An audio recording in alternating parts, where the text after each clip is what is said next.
Praise the lord, హల్లెలూయా. ప్రియమైన సహోదరి సహోదరులారా, దేవుని కృప చొప్పున ఈ కరోనా వ్యాధి వ్యాపిస్తున్న ఈ దినాల్లో దేవుని మందిరాలు మూయబడి గృహముల యొద్దనే దేవుని యొక్క ప్రార్థనలు ధ్యానాలు చేసుకోవడానికి దేవుడు అనుగ్రహించినాడు. కనుక ఈ దినమందు మరలా ఈ కార్యక్రమాన్ని మీ గృహాల దగ్గర ప్రార్థన చేసుకోవడానికి వాక్యాన్ని నేను ఈ సమయం కొంతసేపు మీ కొరకు తెలియజేయాలని కోరుతున్నాను. నేను దేవునికి స్తోత్రం చెల్లించుకొని కాక ప్రార్థన చేస్తున్నాను. ప్రియమైన తండ్రి, సర్వోన్నతుడైన యేసు, నీ పరిశుద్ధనామని స్తోత్రములు నాయనా. మా తండ్రి, కొద్ది నెలల నుంచి నీ మందిరం అంతా కూడా మూయబడి సరిగ్గా ఆరాధన చేసుకోలేని పరిస్థితులు మాకు వచ్చినందుకు నీ కరుణించి మరలా ప్రభా దేవాలయాలు తెరవబడి ఈ విశ్వాసులందరూ కూడా కలిసి ప్రభా నేను ఆరాధన చేసుకునే కృప మాకు అనుగ్రహించమని ఈ సమయం ముందు కొద్ది నిమిషములు నీ వాక్యముని మేము ధ్యానిస్తుండగా నీ పరిశుద్ధాత్మ ద్వారా మమ్మల్ని బలపరిచి నీ యొక్క విశ్వాసములు స్థిరపరిచి ముందుకు సాగడం సహాయం చేయమని మీరు తోడైండమని యేసు నామమును ప్రార్థిస్తున్నాం తండ్రి. ఆమేన్. ప్రియమైనటువంటి సహోదర సహోదరులారా, ఈ సమయం మధ్య దేవుని యొక్క వాక్యాన్ని చదువుతున్నాను. నేను యెషయా గ్రంథం 5వ అధ్యాయం మొదటి నుండి కొన్ని వచనాలు చదువుతున్నాను. యెషయా గ్రంథం 5వ అధ్యాయం. నా ప్రియుని గూర్చి పాడుదని వినుడి, అతని ద్రాక్ష తోటను బట్టి నాకిష్టుడైన వారి గూర్చి పాడుదని వినుడి.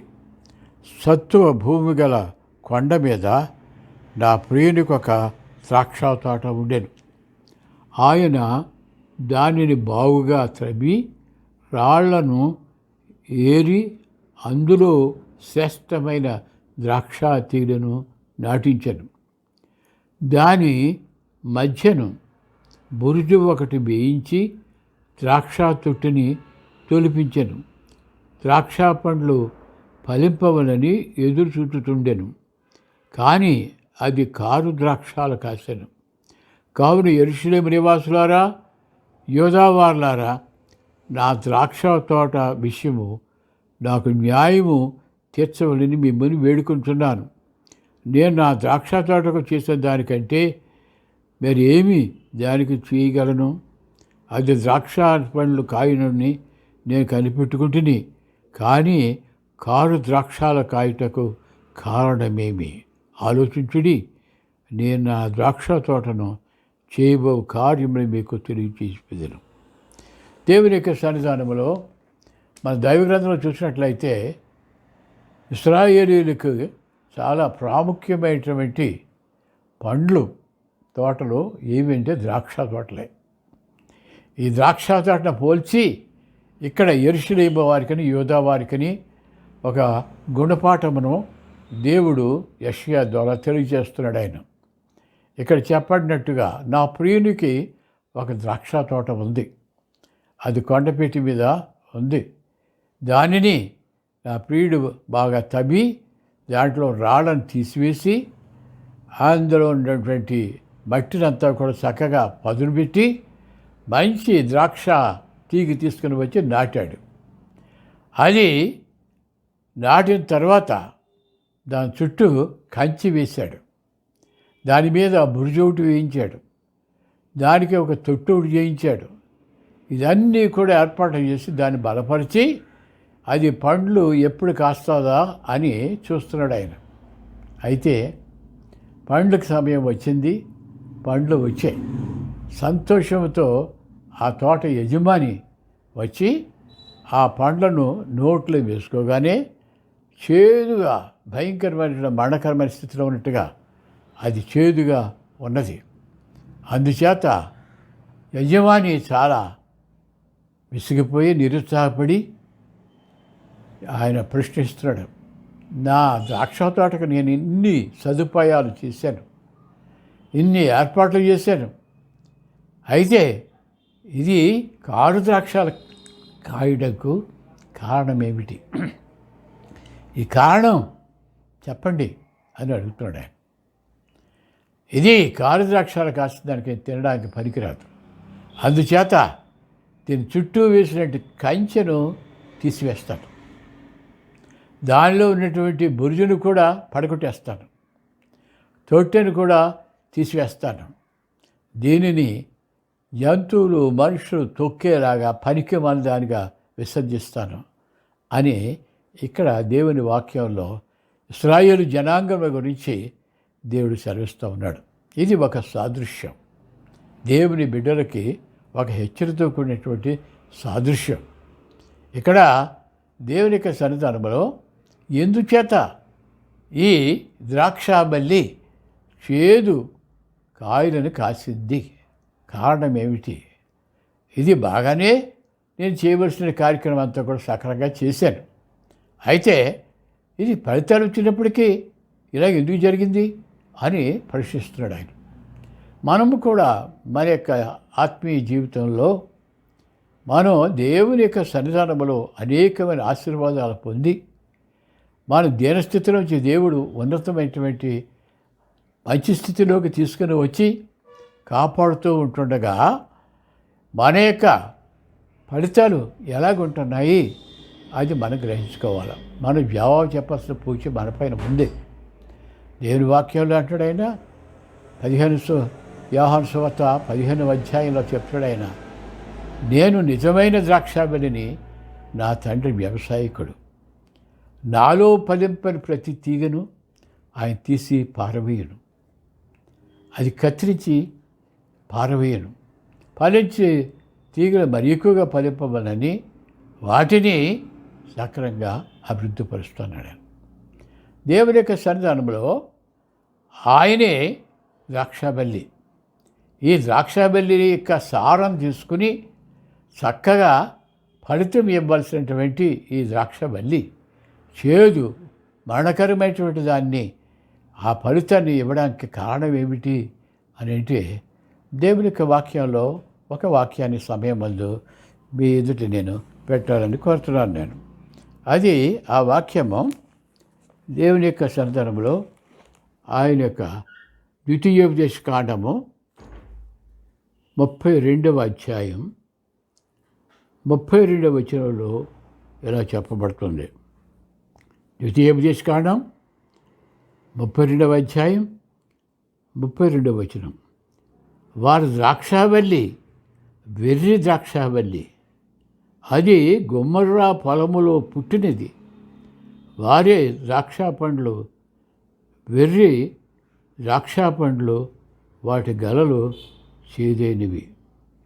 ఇక్కడ ఎందుచేత ఈ ద్రాక్షావల్లి చేదుకాయలు కాసిందంటే, ఇది యజమానుడైనటువంటి యేసయ్య, నేనే నిజమైన ద్రాక్షావల్లి అంటే ఆ ద్రాక్షావల్లికి కావాల్సినటువంటి ఆహారాన్ని ఆయనలోంచే వెళ్ళాలి. అయితే ఇది వెర్రి ద్రాక్షల కాడ కారణమేంటి?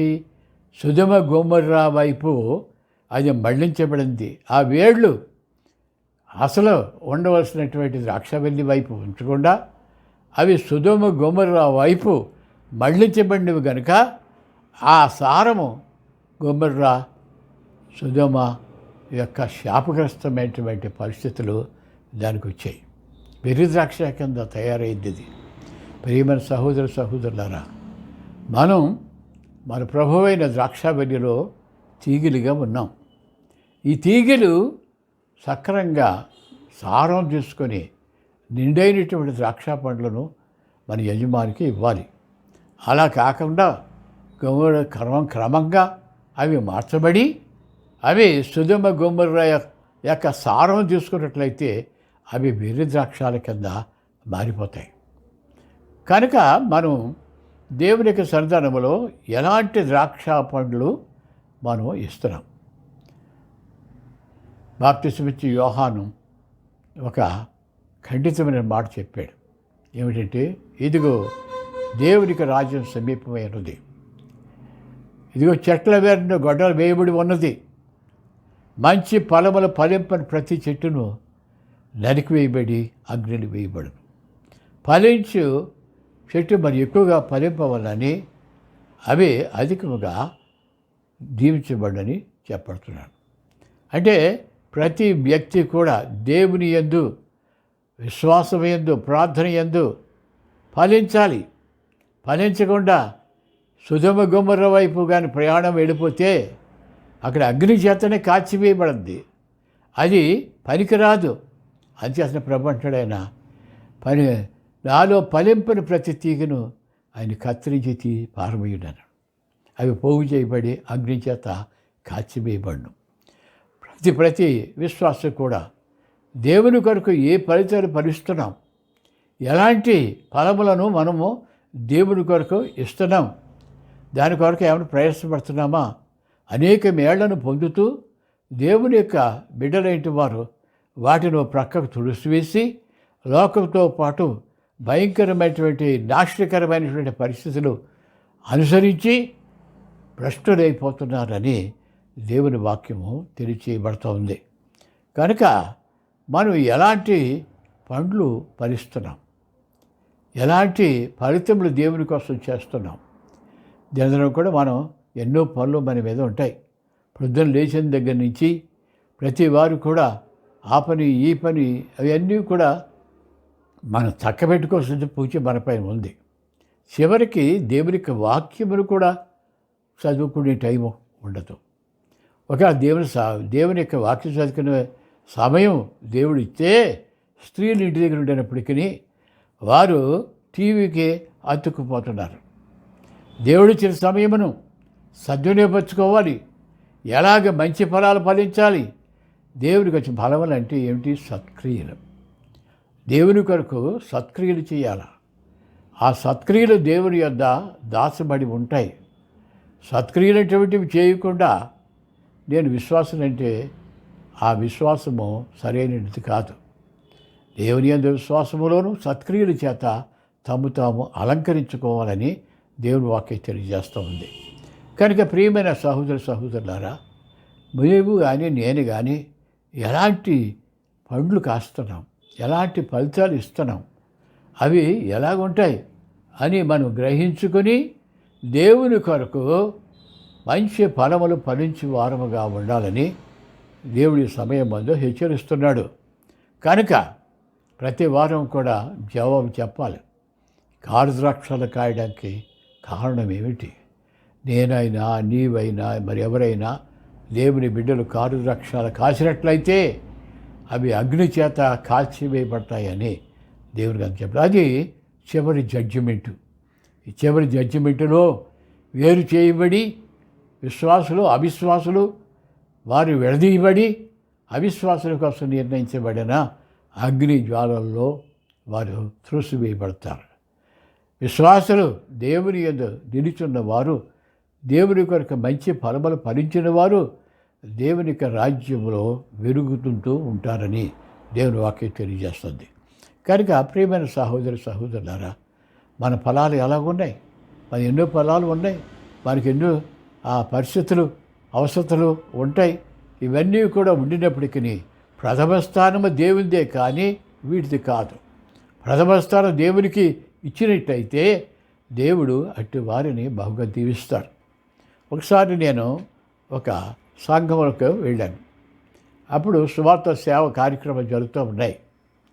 పాస్టర్ గారు నన్ను ఒక ఇంటికి తీసుకుని వెళ్ళాడు. అక్కడ ఆ ఇంటి ఆవిడ ఉంది, భర్త పనికి వెళ్ళిపోయాడు, బిడ్డలు కూడా స్కూల్కి వెళ్ళిపోయారు. ఆవిడ గబగబా వచ్చి మమ్మల్ని లోన తీసుకెళ్ళి కూర్చోబెట్టింది. మాకు కొంచెం టీ చేసి ఇచ్చింది. అప్పుడు పాస్టర్ గారు అన్నాడు, ఈ అమ్మగారు దశభాగాలు తీస్తారు కానండి అని అన్నాడు ఆయన.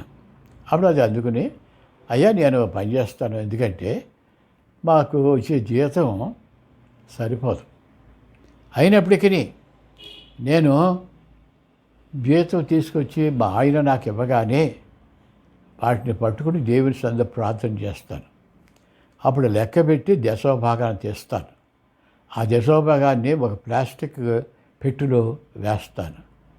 అదైన తర్వాత ఒక 15-20 రోజులు అయినప్పుడు డబ్బులు అయిపోతాయి, ఇంట్లో అవసరతలు ఉంటాయి.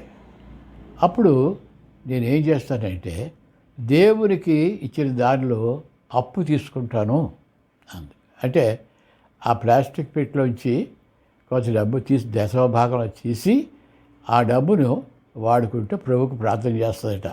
ప్రభా, నా యొక్క అవసరాల నిమిత్తము మీ దగ్గర అప్పు చేసి తీసుకుంటున్నాను. ఎందుకో మళ్ళీ తిరిగి ఒక అప్పుకి కొంచెం వడ్డీ వేసి రూపాయి చొప్పున వడ్డీ వేసి నేను మళ్ళీ మీకు అప్పు చెప్తాను నాయనా అని ప్రార్థన చేసుకుంటానండి.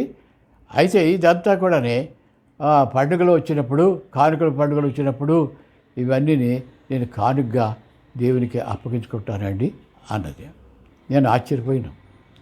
దేవునికి వాక్యము ఎలాగుంటే ఈవిడి యొక్క ఏర్పాట్లు చాలా ఆశ్చర్యంగా ఉన్నాయి అని చెప్పేసేసి, అదేంటమ్మా దేవుని వాక్యం అలా లేదు కదా, దేవుని వాక్యం ఏంటంటే నీ దేశోభాగంలో తీసుకొని మందిరంలో దేవునికి అర్పించమని ఉంది కదా, అలా చేయడం మానివేసి నువ్వు అప్పు చేసి దేవుని దగ్గర అప్పు చేస్తావా, అప్పు చేసి మళ్ళీ తీరుస్తావా, దేవుడికి ఆ అప్పు అంగీకారమా అని చెబితే, అది కదండి బయట వాళ్ళ దగ్గర తీసుకుంటే వాళ్ళు ఎక్కువ వడ్డీ ఇచ్చుకుంటారు, దేవుని దగ్గర తీసుకుంటే నా అవసరం ఏంటో తెలుసు కనుక అలా చేస్తాను. సహోదరులారా, దేవునికి అర్పించినటువంటిది దేవునిదే. అలాగే కైసరికి ఇచ్చేది కైసరికి, దేవునికి ఇచ్చేది దేవునికి అర్పించి చేయాలి తప్ప వాటిని మళ్ళా వడ్డీ వ్యాపారం కింద మార్చుకోకూడదు. అలాగే దేవునికి సన్నిధానంలో మనం ఆశ్రయించబడాలంటే దేవునికి ఇవ్వాల్సిన భాగాన్ని మొదటగా తీసి దేవునికి మందిరంలో అర్పించాలి. అది మరి ఇంకా వేరొక దానికి దానికి ఉపయోగించుకుంటూ కొంతమంది తెలివితేటలు ఉపయోగించి పేదలంటి వాడికి నేను సహాయం చేస్తానని ఇందులో తీసి ఇస్తుంటారు. కొంతమంది ఆ డబ్బులోంచి తీసి ఇతర సంబంధించినటువంటి కార్యక్రమాల్లో సహాయం చేస్తున్నాం అనుకుంటారు. అది తప్పు. దేవునికి ఇచ్చేది దేవునికి మందిరంలో ఆయనకు సేవార్థమై ఇవ్వాలి. అప్పుడు దేవుడు బహుగా పట్టజాలం విస్తారమైన దీవెనలు వారి పని ఇస్తాన్నాడు ఆయన. కనుక దేవునికి సన్నిధానంలో ఈ మంచి ద్రాక్ష పండ్లు మనం ఫలించాలి అంటే దేవునికి ప్రథమ స్థానం ఇచ్చి ఆయన యందు వచ్చే సారమును తీసుకొని మనం ఫలించాలి. ప్రభు అన్నాడైనా, నేను ద్రాక్షావళిని, మీరు తీగలు. మనం తీగలం. ఫలించే తీగేదో ఫలించిన తీగేదో ఆయన చూసి ఫలించిన తీగను కత్తిరించి అది బయట పారవేయబడి అగ్ని చేత కాల్చివేయబడను. ప్రియమైన సహోదరులారా, కారు ద్రాక్ష కాస్తావా, లేకపోతే మంచి ద్రాక్ష పళ్ళు ఇస్తావా? మనం గ్రహించుకొని దాన్ని అనుసరించవలసింది. లోకంతో పాటు సొదొమ గొమొర్రా యొక్క కార్యక్రమాల్లో పాలుపంపులు పొంది దేవునికి ఆశీర్వాదాలు పోగొట్టుకుని సొదొమ గొమొర్రా ఎలాగైతే అగ్ని చేత కాల్చివేయబడిందో అలాగనే దేవుడిని విసర్జించి లోక సంబంధమైన కార్యక్రమాల్లో పాల్గొని దేవుని మందిరానికి ఆదివారం వచ్చినప్పుడు వీరుంటూ రావడం, లేకపోతే మానేసేయడం, ఈ కార్యక్రమం చేస్తే అది పొరపాటు. కనుక దేవునికి వాక్యం అంటున్నాడు, ఇదిగో నేను దాని చుట్టూ వేసిన కంచెను తీసివేస్తాను. చుట్టూ కూడా ఆయన బిడ్డలకు కంచె వేస్తున్నాడు, కాపుదల చేయాలని దేవుడు కంచె వేస్తున్నాడు. ఇప్పుడు సొదొమ గొమొర్రా యొక్క అనుసరించిన పద్ధతులు అనుసరించినట్లయితే మొదటగా ఆ కంచె తీసివేయబడింది. అప్పుడు మనుషుల చేత జంతువుల చేత తొక్కబడి అవమానం పొందుతుంది. దాని మీద కాపలా పెట్టినటువంటి ఆ పైనటువంటిదే ఆ కాపలా ఉండేది తీసివేయబడుద్దంట. దానికి ఇంకా విలువ లేకుండా పోద్ది, తొట్టి తీసివేయబడుద్ది. ఇది దేవుని చేత శిక్షింపబడుతున్నటువంటి పరిస్థితి. కనుక దేవుడు ఆయన బిడ్డల చుట్టూ కూడా కంచె వేసి ఉంచుతున్నాడు. ఆ కంచెని మనం పోగొట్టుకోకూడదు. మరి కాపుదల చేయుటకు అరప పెడుతున్నాడు ఆయన. ఆ అరపను పడగొట్టుకోకూడదు. మన దినదిన కూడా దేవునికి ప్రథమ స్థానం ఇచ్చి మనం మొదటగా దేవునికి ప్రార్థనతో వాక్యములను పెరిగి ఫలించాలని దేవుడు కోరుతున్నాడు ఆయన. కనుక నా ద్రాక్ష వల్లి కారు ద్రాక్షాల కాయడ కారణం ఏమిటి? ఆ కారణం ఏంటో తెలుసుకొని దేవునికి మంచి ఫలాలు ఇచ్చినట్లయితే నీ కుటుంబము వర్ధలుతుంది, నీ బిడ్డలు వర్ధలుతారు.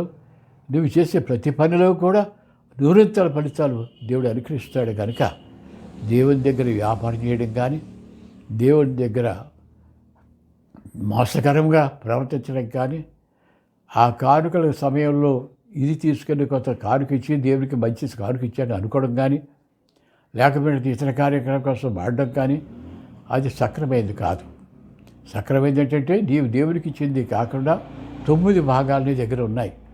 అందులో నీవు ఎవరికైనా ఏ సహాయం అని చేయాలనంటే దానిలోని చేసి ప్రతిఫలాన్ని పొందాలి కనుక ఆ సహవాసాన్ని మనం కాపాడుకొని మంచి ఫలములు ఫలించి దేవుని యందు ఆశీర్వాదం పొందాలని ఈ నా ప్రియునికి ఉన్నటువంటి ద్రాక్ష తోట గురించి ఇక్కడ పాడిన పాటను మనం గ్రహించుకొని మనం దేవునికి మన ప్రియుడికి ఆనందకరమైనటువంటి ద్రాక్ష పండ్లను ఇచ్చి దేవుని మహిమపరిచి దేవుని యొక్క ప్రియమైన బిడ్డలుగా మనం వర్ధిల్లాలని ప్రభుపేట కోరి నేను ముగిస్తున్నాను, ప్రార్థన చేస్తున్నాను. ప్రియమైన తండ్రి, నీ పరిశుద్ధ నామమునకు స్తోత్రములు నాయనా. మీరు మమ్మలను అనేక రీతులుగా కాపాడి సంరక్షిస్తున్నారు. నీకు స్తోత్రములు తండ్రి.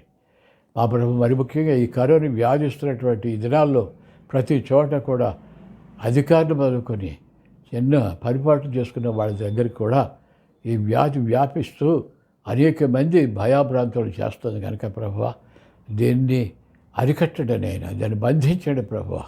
అలాగనే దేవాలయాలు తిరుగుబడి నీ బిడ్డలు నీ దేవాలయంలో క్రమమైన రీతిగా ఆరాధన చేసుకోవటానికి సహాయం చేయండి. అలాగనే ప్రభువా, ఇదిగో ఇక్కడ ఉన్నటువంటి ఈ మందిరం, అదే యేసు ప్రార్థనా మందిరం చెందినటువంటి విశ్వాసులను, వారి బిడ్డలు, వారి కుటుంబాలను దీవించండి.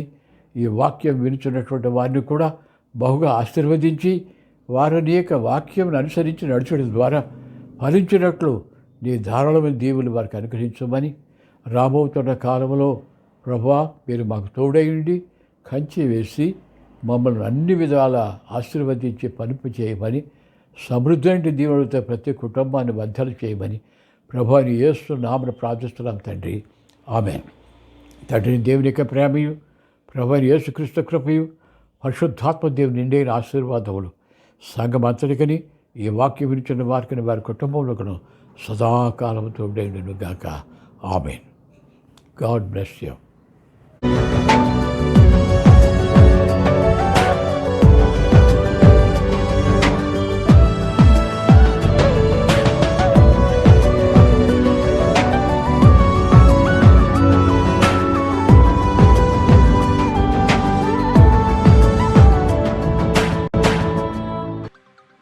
ప్రతి వారం దేవుని వాక్యం వీక్షించుటకు ఈ వీడియోలో చూపించిన విధంగా సబ్స్క్రైబ్ చేసుకోండి. మరియు మీ ప్రార్థన అవసరతల కొరకు ఈ కింద చూపిస్తున్న నెంబర్ని సంప్రదించండి.